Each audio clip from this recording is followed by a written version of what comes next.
Berdoa sebelum memasak dan memasak dengan hati. Jangan lupa subscribe ya sahabat, karena subscribe itu gratis selama-lamanya. Assalamualaikum sahabat dapur semua, apa kabar? Semoga sahabat dan keluarga selalu dalam keadaan sehat dan sejahtera. Jumpa lagi di sini bersama dengan Wangi Pandan. Di kesempatan kali ini, Wangi Pandan akan membagikan resep pai susu coklat. Biasanya pai susu berwarna putih atau kekuningan ya, namun kali ini pai susunya berwarna coklat. Dan proses pembuatannya tanpa menggunakan oven, jadi sangat praktis dan simple.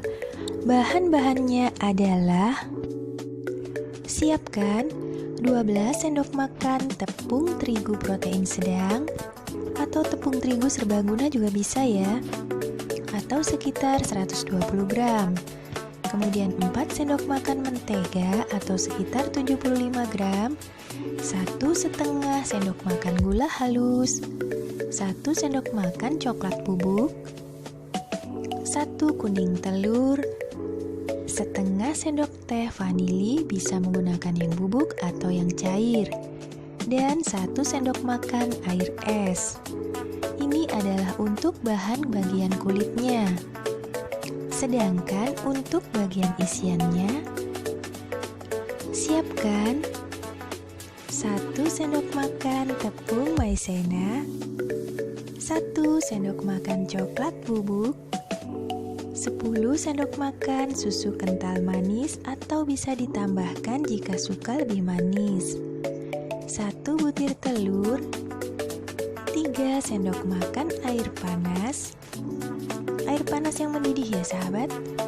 Kemudian 11 sendok makan air yang biasa, dan setengah sendok teh vanili. Nah, ini untuk bagian isiannya. Jangan lupa untuk mencuci tangan terlebih dahulu sebelum melakukan aktivitas ini, atau gunakan sarung tangan plastik jika ada. Nah, bagi sahabat yang bertanya, sarung tangan plastik ini beli saja di toko online ya, banyak dijual di sana.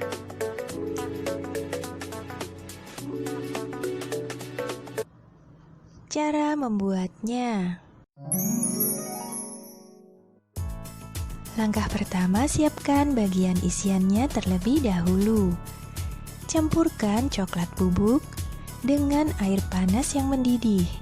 Kemudian aduk hingga benar-benar tercampur rata dan tidak bergerindil seperti ini. Kemudian tambahkan 1 buah telur dan susu kental manisnya. Kemudian kita aduk terlebih dahulu hingga tercampur rata. Setelah itu tepung maizenanya kita campurkan terlebih dahulu dengan sedikit air. Kemudian kita aduk rata. Setelah itu kita tuangkan ke dalam larutan coklat tadi. Dan kemudian sisa airnya. Kemudian aduk hingga tercampur semua bahan ini. Setelah itu tambahkan setengah sendok teh vanili. Setelah seluruh bahan ini benar-benar tercampur rata, kemudian saring ke dalam gelas takar untuk memudahkan kita menuangnya pada saat bagian kulitnya nanti telah siap. Kemudian siapkan bagian kulitnya. Campurkan tepung terigu ke dalam sebuah wadah atau mangkuk dan tambahkan coklat bubuk serta gula halusnya. Kemudian aduk rata terlebih dahulu ketiga bahan ini. Setelah itu kuning telurnya kita tambahkan dengan sedikit vanili atau sekitar setengah sendok teh ya. Kemudian kita aduk rata terlebih dahulu agar kuning telur ini tidak menimbulkan bau amis pada kulit pai ini. Setelah itu tuangkan ke dalam tepung terigunya. dan tambahkan mentega. Kemudian aduk seluruh bahan ini menggunakan sendok yang agak keras ya sahabat, agar memudahkan kita mengaduknya. Hingga adonan ini berbentuk pasir seperti ini. Setelah itu tambahkan 1 sendok makan air esnya. Dan kita aduk kembali hingga adonan ini menjadi adonan yang kalis. Tidak perlu ditekan-tekan ya sahabat. Cukup diaduk saja agar kulit pai ini tetap renyah pada saat sudah matang. Jadi kuncinya jangan diuleni menggunakan tangan ya, agar kulit pai tidak mengeras. Setelah itu olesi cetakan pai menggunakan mentega dan cetak adonan ini ke dalam cetakannya satu persatu seperti ini. Kemudian bagian luarnya dapat kita rapikan menggunakan pisau. Nah, seperti ini ya sahabat. Kita iris saja menggunakan pisau dan kita tekan-tekan sedikit untuk merapikan bagian atasnya. Lanjutkan hingga seluruh adonan ini telah kita cetak ke dalam cetakannya.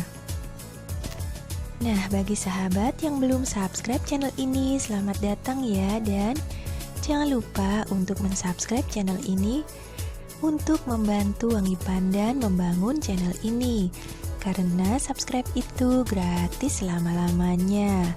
Jadi jangan khawatir ya sahabat. Kemudian tusuk-tusuk menggunakan garpu bagian dasar dari adonan ini, agar pada saat kita panggang tidak mumbul ke atas atau menyembul ke atas.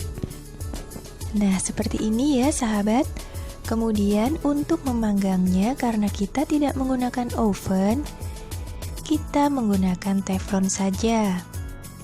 Namun jangan teflon yang masih bagus seperti ini ya. Dan siapkan juga sebuah saringan untuk meletakkan adonan di atasnya. Nah sahabat, teflonnya sebaiknya gunakan saja teflon yang sudah lama ya, yang seperti ini saja, agar teflon sahabat yang masih bagus tidak cepat rusak. Nah seperti ini ya, gunakan saja yang sudah lama. Dan sebaiknya teflon yang masih baru ini kita sisihkan saja terlebih dahulu. Kemudian masukkan saringan ke dalam teflonnya seperti ini.